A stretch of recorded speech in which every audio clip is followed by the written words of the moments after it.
Hey everybody, my name is Angie Murenga.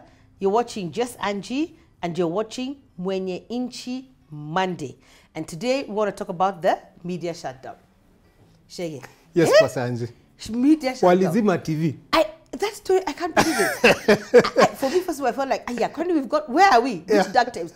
Because of me, I came back, put on my TV. I was like, there's no electricity, what's happening? You know, and then usually I don't even watch news usually. Yeah. I don't watch news, I'm wondering, why is the screen black? Yeah. So usually my default setting is gotcha. Yeah. Gotcha. Yeah. What's going on? Yeah. And he's always like, you cannot be Things so out of the know, behind the scenes like this. I'm like, oh, tell me what's going on. Yes. So I was actually shocked. But for me, I thought, oh my God. And you know what? We don't talk about such things. Yeah. Or we talk about them politely behind closed doors. Yeah. But I was like, no, we got to talk about this thing. Yeah. But for me, I felt like, here, that is taking me back to the dark times. I don't want to go back to dark ages. That was really sad. Yeah. Yeah, what were your thoughts?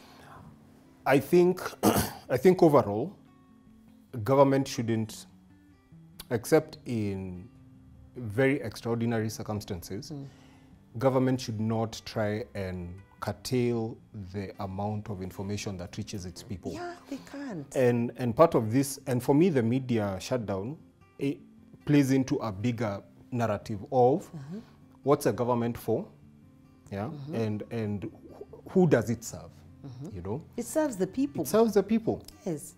And so if you're serving the people, then you have to, then the issue becomes, how do we best serve the people? And these people, divided, I guess. People are and divided. They have different opinions. Exactly. And we can't only say divided around politics. Exactly. We all have different opinions about different things, different values, different religions, different mindsets, different thinking, different thoughts. We all different. Yeah. But you've got to serve all those people. It is true.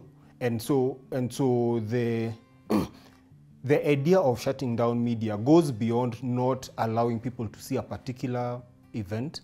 It goes down to we are going to control what you see. And that is so wrong. And that is dangerous for any society because you're in government now, for example, and that was my immediate reaction. In 5 years or 10 years or however long, you might not be in government and you will need your event shown. Or you'll be the one picketing. You'll be the one saying, you know, this must happen. And the government of the day will give you will give you a blackout. And God forbid, I don't know what your reaction will be at that time. So let that be your reaction now.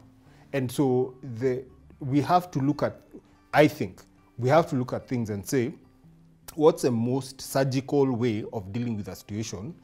There's a saying that anyone who has a hammer thinks everything looks like a nail. Yeah? And that means, for me, it means that there's no flexibility in reaction. And so wisdom is a key value of leadership. And I think the place that needs the most wisdom in any human society is government. Yeah.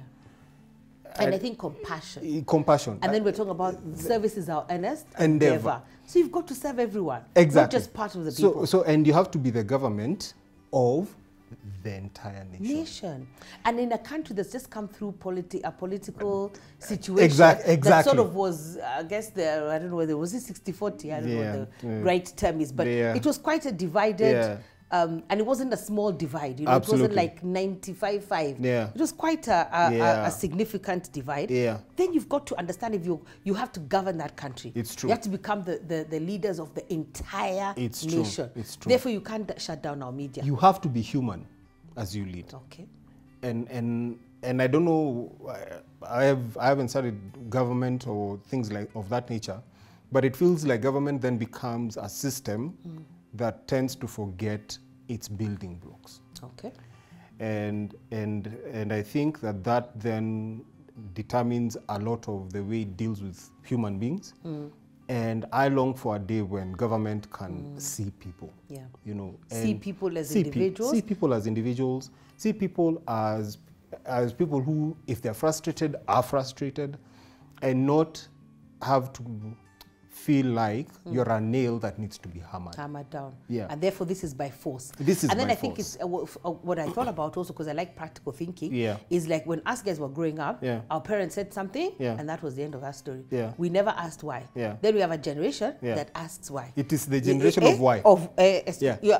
Okay. Help, why? You know, you almost make faint. me understand. Make me understand. You know, as there was no understanding. It was just move this way. Yeah. So we also have a generation of why, and I think we have to speak to that, because you see, there's a part in the Bible which says in Ephesians, I like, which now makes sense, where God said that he made Jesus Christ the head over even ages to come. Yeah. So you see, it's even God is knowing that the world is evolving. Yeah. So we have a generation where you have to explain why you're doing what you're doing. Yeah. And I feel like you have to have authority, but also love. You know, an explanation. You can't just be authority. Just do things for the sake of doing them. You have to explain why people are doing them. Absolutely. And then the other thing that this whole media shutdown made me feel is it made me want what was being shut down more. Yeah. It was a very crazy reaction. Yeah. I don't usually watch news. Yeah.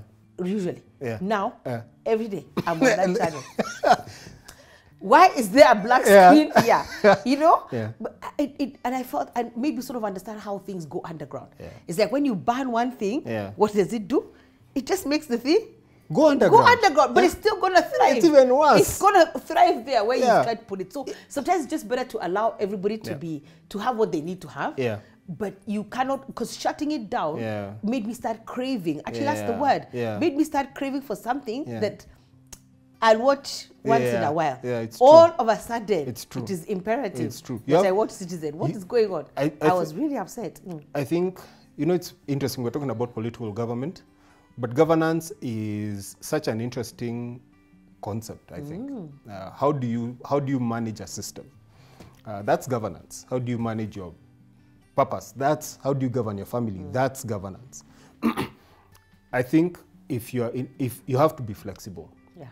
And you have to not think in terms of totality. And allow everybody a voice. And allow everyone a voice. So everyone has to have a voice. So even the and idea. A choice. So even the idea of, you know, I've heard of this punishment model where you made a mistake, you won't eat tonight. I'm like, that's not human. You eat, but we'll still deal with your issue. And so we have to say, this particular one we don't agree with, but we are not disagreeing with you completely as human beings. And for that to be the kind of government that we should all aspire to live under, to live with, because at the end of the day, service be our earnest endeavor, and we've got to serve everybody. And then I don't even know where this is going to come in, but I'm just thinking. And then we can deny court orders. Where are we going? No, that's if the court has said something, now we don't follow the rule of justice. That one is wrong. That one is, there's no, the precedent you're setting. Even you don't want to live in that in that situation. In that space. No. Because we have to, it works together. Is it the executive, the legislature, and the judiciary? So we've got to work together in terms of governance. Yeah. All this has to work. Yeah. So you can't ignore what the judiciary is saying. Because what are you telling us? Where are we going back to? So then, why would someone who's been flagged down by a traffic policeman obey a court order? They shouldn't. And then what's tomorrow going to look like if I don't need to obey the police? That's breakdown. We're actually moving to a very dangerous place. Yeah, for me, that the court issue is even worse than the media shutdown. They're terrible. Not as an arm of government. Not listening to the other arm of government is dangerous. You know, it's the message you're sending is so far-reaching that you can't even begin to calculate the consequence. That's true. And this thing, I'm getting annoyed. This thing of not thinking about consequences is what has gotten us to where we are. You know, about not thinking about consequences, not thinking about tomorrow, not thinking about generations, like you keep saying. Yeah. We just think about what's right for me and right for me now. I've refused. I'm not going to the court. You know, but then what tomorrow? And then because I hold power today, I can turn the arm. Yeah. But what happens tomorrow when I don't have that power? Exactly. What happens tomorrow when my child doesn't have that power? What happens today if I'm not there tomorrow and my child has to live in this society and make things work? And they need, how are they going to work? The system to work for them. How is the system going to work? 5-10 years ago, I planted a seed that said that when it grew up into the oak tree that it is now, it didn't matter. Nothing matters in society. these rules that we have, they're just suggestions. So do what is comfortable for you. So we're setting a Back bad to precedent, corruption. and we can't do that. Back to corruption, we sin, can't. self-corruption. Yeah, Those are the three things. We can't. And we've got to stop. I really pray that the media stations have to get back on air, and I don't even understand what that was about. Yeah. I don't understand what that was about, and it just made me feel really uncomfortable. Yeah. And I just thought, no, we can't have this. Yeah. We can't go that way. So absolutely. how are we going to encourage our leaders, our viewers? Because me now, encouragement is how is you got to pray. First of all, pray for this. pray that we've got to follow the rule of law. Yeah. For all. Yeah. Regardless of who you are in society. Pray for wisdom. Yes, wisdom is a good one, and also that the three will work together: the judiciary, the executive, and the legislature. Yeah. Now you're angry. I'm more disappointed. No. But we can't be disappointed. And we're taking back Kenya. And that's true. So however you feel, I did work on it. And it's like, and it's like when they say, like even now let me bring the Christian story here. Yeah. When you're discouraged, that's when you said you should worship more. It's true. Because it's faith and it's believing that God will do it. True. So even if we get angry, remember I was like, oh God, I don't know how we're gonna do this. But we cannot lose hope. And we've got to keep on there. We've got to speak, keep speaking, keep praying the right things to happen. Yeah. And let's not just talk about these things behind closed doors. Absolutely. And especially not in a negative manner. You know? Don't be behind closed doors and think about the consequences of your actions and your thoughts and what are you speaking? Yeah. What are you speaking? Especially because we said that the value of the society unit of a family is what is important. So what am I speaking? What am I saying? What am I calling what is wrong? Yep. Or now you don't want to get back to politics. Yeah. Now you want to say which party you belong to, and therefore that's what makes something right or wrong. Yeah. No. There's wrong and there's right. The country is bigger than that. Yeah. The country is bigger than politics. And all this is because, my goodness, we need to, one day we're not going to be here. Yeah. And we need to leave a nation that is working, it is thriving, it is flourishing, there is justice for all, and not justice just for those who have money. Yeah. My name is Angie Murenga. You're watching Just Angie. You're watching MwenyeNchi Monday. Please remember, we're taking back Kenya. 2018 and beyond. And we are breaking free from the bondage and the imprisonment that has held us back. God bless you.